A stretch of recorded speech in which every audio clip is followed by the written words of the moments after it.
I grew up in a traditional nuclear family in Columbus, Ohio, the heart of the heartland.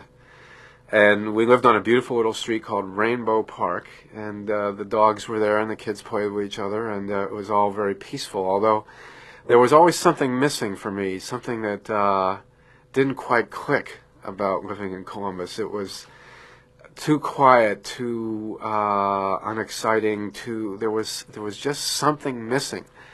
And the first glimmer I really had, I think, of what I thought was missing was Mad Magazine.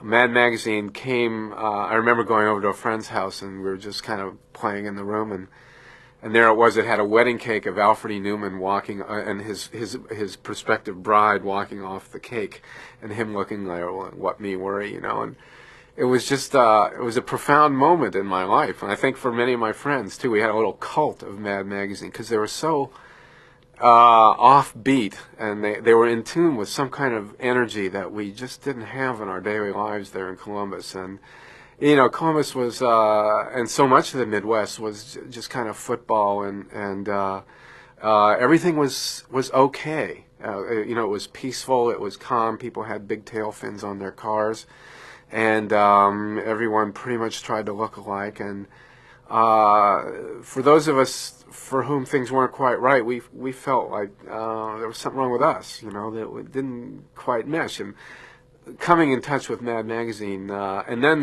with the book Catch-22 by Joseph Heller, which came in the early '60s, those two publications really changed my life. And what they did was they gave us a feeling that it wasn't just us that didn't feel that.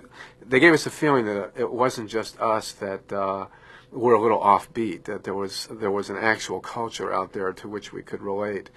So for me, I was fortunate. I went to an elementary school and a junior high school that were both integrated, and so I came in touch with black people and people from other cultures, and for that allowed me a good deal of other kinds of perspectives as well. But and my parents, being New Deal Democrats, living in a Republican town and in a Republican culture, of course, the Eisenhower era was very much with us.